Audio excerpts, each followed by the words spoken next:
नमस्कार साथियों। हाल ही में कात्यायनी का एक काव्य संग्रह सर्पदंश और अन्य कविताएं आया है, जिसमें एक कविता प्रकाशित है, हत्यारे, शांतिदूत, कलावंत और आम लोग, एक युद्ध। हत्यारों की गिरोह अपना काम कर चुकने के बाद शहर की फसीलों के बाहर चले गए और उनके सरदार और उनके सलाहकार अपने महलों में दाखिल हो चुके थे। वे अभी रुक गए थे कल फिर आने के लिए और सुस्ता रहे थे कि शहर फिर से कत्लो गारत और लूटपाट के लिए तैयार हो जाएंगे। वैसे वे आधी रात भी आ सकते थे या भोर में भी। वे जाने के लिए जाते नहीं थे, थोड़ा रुक कर फिर आने के लिए जाते थे। अब हर बार की तरह जली अधजली लाशों पर, छत बिछत देहों और आत्माओं और विचारों पर, बलात्कृत स्त्रियों और त्रिशूलों पर टंगे बच्चों और इतिहास के भग्नावशेषों पर शुद्ध, सुंदर और सर्द चमकते शब्दों की बारिश हो रही और पुस्तकालयों में लगी आग की नाचती लपटों की रोशनी में कला की देवियों और देवताओं की दीप्तिमान परछाइयां लहरा रही। वे शांति दूत बनकर आए थे जो कभी हमारे ही बीच रहते थे, राजपुरुषों के बीच और भव्य मंचों पर स्थान पाने से पहले।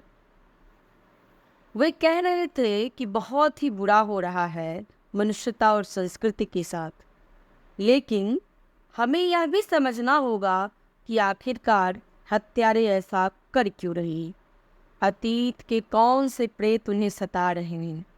हमें उनके विचार जानने होंगे, आखिर वे भी मनुष्य हैं और उनके साथ हमारी विचारों की लड़ाई है, जिसे वे भले ही शस्त्र से लड़ रहे हैं, लेकिन हमारे तो विचार ही शस्त्र हैं।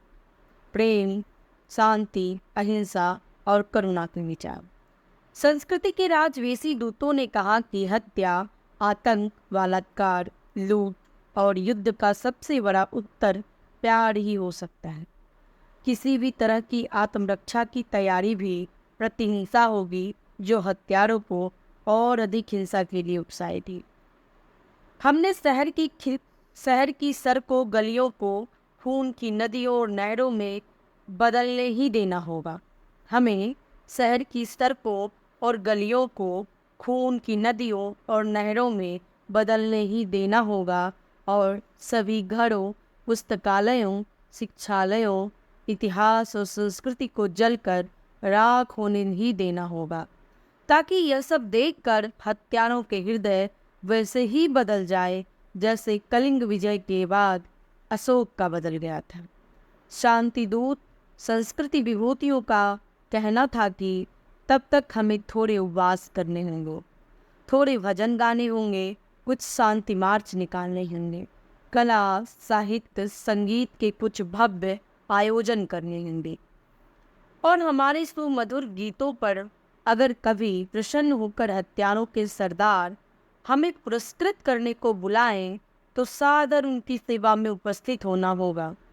इनकार करके हमें उनका मूड नहीं खराब करना होगा, क्योंकि तब हत्यारों का बुद्धत्व की ओर प्रस्थान और कठिन हो जाएगा।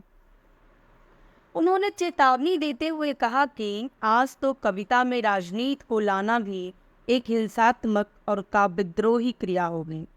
अगर हम प्यार कर रहे हैं और विकट हिंसा के बीच, सड़ती हुई लाशों और खून के कीचड़ के बीच और सभ्यता और विचारों के खंडहरों में भी बैठकर प्यार और अभिसार कर रहे हैं, कला संस्कृति के मेले सजा रहे हैं, तो समझो हम इंसाफ और युद्ध के विरुद्ध सबसे बड़ा युद्ध लड़ रहे हैं।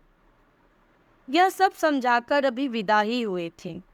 वे महान शांतिवादी, कवि, लेखक, कलावंत, दुर्दांत मानवतावादी, प्रेम के मसीहा राजपुरुष की शहर के एक किनारे से भीषण चीख पुकार की आवाजें आने लगी। हत्यारों के गिरोह ने अपना काम शुरू कर दिया था।